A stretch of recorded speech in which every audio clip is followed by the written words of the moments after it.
안녕하세요. 네, 안녕하세요. 오늘 목사의 서재는 아주 요즘 핫한 책 한 권을 또 준비해 왔습니다, 목사님. 누구나 사실 관심은 있고, 네. 많이 갖고 싶고, 그런 건가요? 있는 만큼 또 쓰고 싶고. 아무리 많아도 부족한 거 아닙니까? 그렇게 느끼는 사람도 있겠지만 만족하는 사람도 있습니다. 네. 예. 뭔가요, 목사님? 부의 사명입니다. 돈의 사명 아니고요? 예. 부하고 여기 보면 돈하고 이렇게 구분을 짓거든요. 예. 맞습니다. 그래서 부의 사명인데 네. 많은 분들이 부에 대한 관심은 많이 있잖아요. 그렇죠. 특히 우리 기도만 봐도 축복, 복. 그렇죠. 주옵소서, 주시옵소서. 예. 네.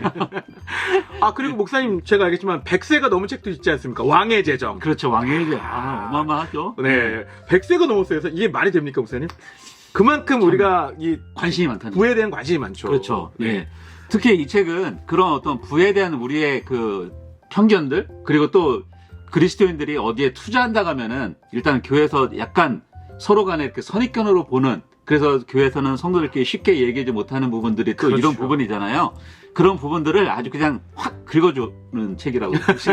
예, 돈을 사랑하면 일만하게 근원이라고도 그렇죠. 하고, 예. 그리고 또 뭔가 돈 얘기를 하면 뭔가 은혜롭지 못하고, 예. 그리고 또 이제 돈을 이렇게 뭘 투자한다는 것 자체가 하늘의 보화를 쌓아야지, 그렇지. 이게 뭔가 땅에 이런 걸 막 하냐, 이런 그런 개념들, 좀 선입관들을 그렇죠. 요 책을 읽으시면서 이렇게 다 깰 수가 있을 것 같습니다. 그렇죠. 약간 금기시했던 것들을 네. 이렇게 풀어주는 자유케 되는 진리가 자유케 하려는.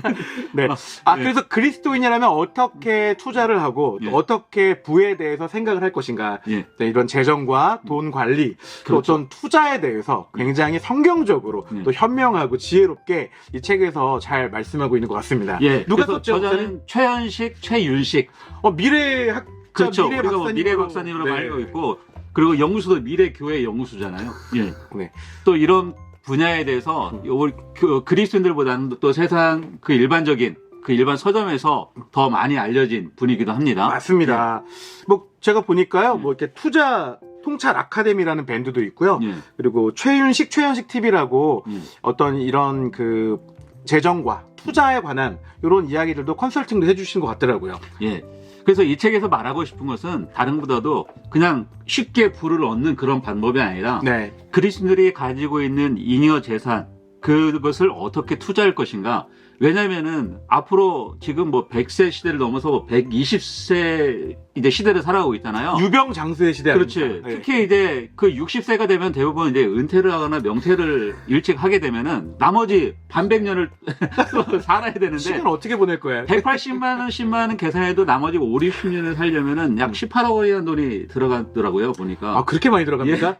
근데 그 돈을 어떻게 이렇게 충당을 할 것이고 마련을 할 것이고 네. 그러면 우리가 일할 수 있을 때 또 아니면 앞으로 100세까지 일할 수 있는 어떤 일거리를 찾아야 되는데 그런 것들을 어떻게 할 것인가. 네. 그런 것에 이렇게 답을 줄 수 있는 그런 책이라고 생각합니다. 또 한 가지는요, 저도 이제 투자를 하고 있는데, 예. 투자하는 것 자체에 좀 죄책감 같은 게 좀 있거든요. 예. 내가 지금 잘하고 있는 건가?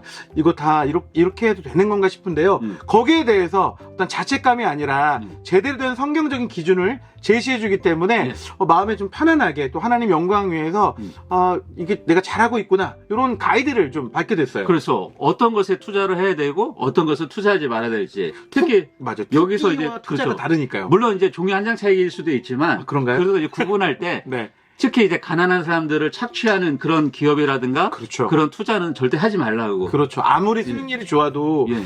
그 옳지 못한 하나님의 그렇지. 기준에 그 해당하지 않는 그런 예. 회사에는 투자하지 않는 거죠. 비윤리적인 것들 그렇죠. 그런 기업에는 절대적으로 투자하지 말라고. 또 그다음에 한꺼번에 돈을 벌려고 하는 것보다도 그러니까 돈을 쫓아가는 것이 아니라 돈을 일시키라고 이렇게 표현하고 있거든요. 네, 돈이 맞습니다. 일하도록 하라. 그거는 예. 많은 투자자들이 하는 그 그렇죠. 투자 전문가들이 하는 얘기인데요.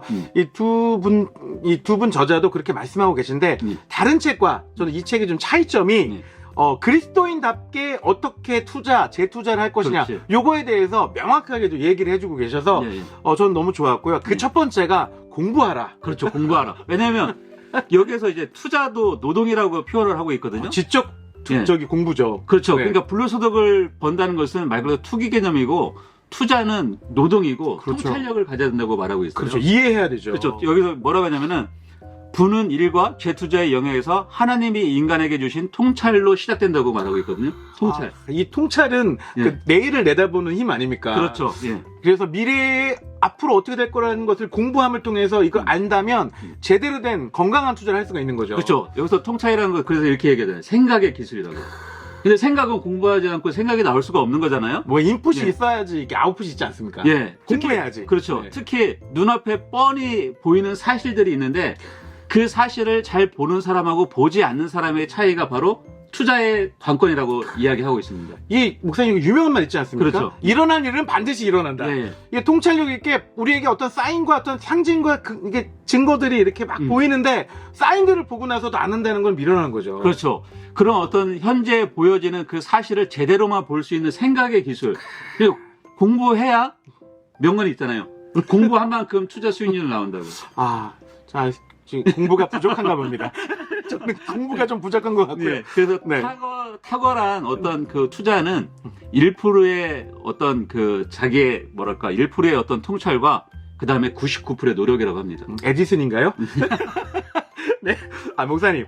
실제로 네. 우리가 어떤, 이제 저는 이 책 보면서 우리가 그동안 너무 세상과 교회, 이렇게 이분법은 너무 살았잖아요. 근데 실제로 세상도 하나님이 주신 필드이고, 그렇죠. 교회도 같은 필드라서 세상에 대한 공부, 그 세상에 돌아가는 이치들, 또 앞으로 우리가 어떻게 이 땅을 살아가야 될지를 정말 공부해야만 그리스도인으로서 바른 투자와 또 경제 활동을 할 수 있을 거라고 이 두 분이 강력하게 예, 이 책에서 말씀하고 있습니다. 그렇죠. 그러면서 이 책에서 이제 그런 얘기를 하잖아요. 어떻게 공부하는 건지. 아, 그렇죠. 그래서 가장 좋은 방법들, 이렇게 네. 신문을 보는 방법들, 네. 어떤 면부터 어떻게 보는 건지 그런 맞습니다. 것들을 다 알려주면 책을 안 살 것 같으니까 이 책에 보시면 이 책에 어떤 그런 네. 공부의 이렇게 기술들이 북인북이라고 네. 해서 뒤에 이렇게 쭉 써 맞습니다. 있습니다. 거기에 맞습니다. 보시면은 네. 신문을 볼 때도 어떻게 보아야 가짜 뉴스를 현혹당하지 않고 그렇죠. 사기당하지 않는지 이렇게 볼 수 있습니다. 저는 맨날 스포츠 뉴스를 많이 보는데 경제에 이제 더욱더 관심을 좀 가져야겠네요. 그 사회 돌아가는 그 사설과 이런 부분들도 어떻게 봐야 될지 이 책을 보면서 조금 더 기준이 좀 생긴 것 예, 같습니다. 그래서 처음에 말씀드린 것처럼 우리가 남은 잉여 재산, 그러니까 잉여 재산인 것은 내가 1년 동안 그 돈이 없어도 살 수 있는 근데 중요한 게 있어요, 예. 목사님. 예. 잉여 재산이 없는 사람은 어떡합니까? 잉여 재산이 없는 사람 먼저 그 근검절약하고 모아야죠. 그렇죠. 시드머니를 모아야죠. 그렇죠. 근데 많은 사람들이 빅투를 하거나 영끌을 하기 때문에 문제가 생기는 그건 거니까. 하지 말라고 여기서 분명하게 경고하고 있고 그건 아니라고 말하고 있는 거죠. 맞습니다. 그래서 여기서 나오는 이야기가 이런 거 있잖아요. 하나님의 원칙을 따라서 거의 결론이기도 하지만 하나님의 원칙을 따라서 재투자하며 하나님이 원하시는 곳에 부를 나누는 것. 맞아요. 예. 그러니까 여기 책에서 가장 더 중요한 것이 부를 계속 얻었지만 더 중요한 것은 그것을 필요한 부분에 나누고 그렇죠. 정말 이렇게 펼쳐내는 것이다. 그렇죠. 예. 이 얘기들이 써 있는데요. 맞아요. 그렇게 하려면 일단 부를 또 얻어야 되지 않습니까? 그렇죠. 이 책에서 바로 이 부의 사명이 그렇다는 것들 잘 예. 설명해 주고 있고요. 그리고 정말 우리가 필요한 돈이라는 것을 어떻게 사용하는 것이 참 중요하지 그렇죠. 않습니까? 버는 것도 중요하고 또 사용하는 것도 중요한데 어떻게 부를 얻고 또 나눠야 될지 이 책에서 아주 잘 설명하고 있습니다. 그렇죠. 사용하는 것은 사용할 수 있다는 것은 그 주인이 하나님이라는 걸 다 알기 때문에 그렇잖아요. 그렇죠. 그걸 이 책에서 전반적으로 흐르는 맥락 중에 하나가 모든 주인은 하나님이라는 것들을 매 순간 절대적으로 인정할 때 결국은 내가 번 것이 내 노력이 아니라 하나님 나에게 주시는 그게 복이고 또 당연히 내가 받은 거니까 그걸 나눌 수 있는 힘이 생기는 거죠. 맞습니다. 근데 이 책을 읽다 보니까요, 이 부를 얻는 것도 결국 하나님의 은혜가 있어야 되고, 그렇죠. 모든 통찰력의 그 기준에는 지혜가 있어야 그렇죠. 되는데, 지혜의 근원이신 어떤 하나님에 대한 이런 믿음과 또 하나님에 대한 의지가 또 존중이 있을 때, 부도 우리에게 자연스럽게 흘러오지 않을까. 맞습니다. 이 예. 책에서 그 저자가 그런 얘기를 계속 하고 있습니다. 예. 그리고 목사님 특별한 점이요, 매 장마다 성경 구절들이 있습니다. 부에 관한. 많습니다. 아주. 그래서 그거 읽어보면서 하나님이 생각하시는 부의 기준은 이런 거구나라고 명확히 알 수 있어서 정말 좋았습니다. 예. 그러면서 또 한 가지 여기서 그 약간 하지 말아야 될 것도 하나가 네. 집을 많이 사는 거. 예. 한 사람이 자기 집 말고 다른 집을 소유하면서 네. 그 기회를 다른 사람에게 주지 못하는 그것은 별로 좋지 않은 방법이다면서 부동산은 약간 이렇게 별로 좋아하지 않는 것 같더라고요. 예. 약간 주식과 어떤 그렇죠. 이런 쪽에 많이 얘기가 되어 있는데요. 예. 이제 그 저자가 하시고자 하는 얘기는 다른 사람의 행복권까지 뺏어가면서 그렇죠. 내 부를 취해서는 안 된다. 그렇죠. 이런 얘기들이 그런 있었습니다. 원리들을 잘 지키라고 말씀을 네. 하고 있는 거죠. 예. 맞습니다. 이번에 정말 많은 사람들이 관심이 있는 부, 또 돈, 또 투자에 관한 또 그리스도인의 명쾌한 방법들을 소개한 이 부의 사명. 그렇죠. 네, 우리 목사의 서재에서 또 한번 소개해봤습니다. 예, 그래서 한번 목사님들이 읽어보시고 우리가 갖고 있는 선입견을 또 깰 수 있는 부분이 있다면 깨트리시고 또 성들이 이런 부분에서 질문한다면은 그런 부분에 가이드라인을 해줄 수 있는 맞습니다. 그런 좋은 책이라고 분명히 추천드립니다. 네. 예. 오늘 너무 목사님 감사합니다. 예, 목사님 감사합니다. 우리 투자 잘 하시죠? 네, 다음에 뵙겠습니다. 예, 감사합니다.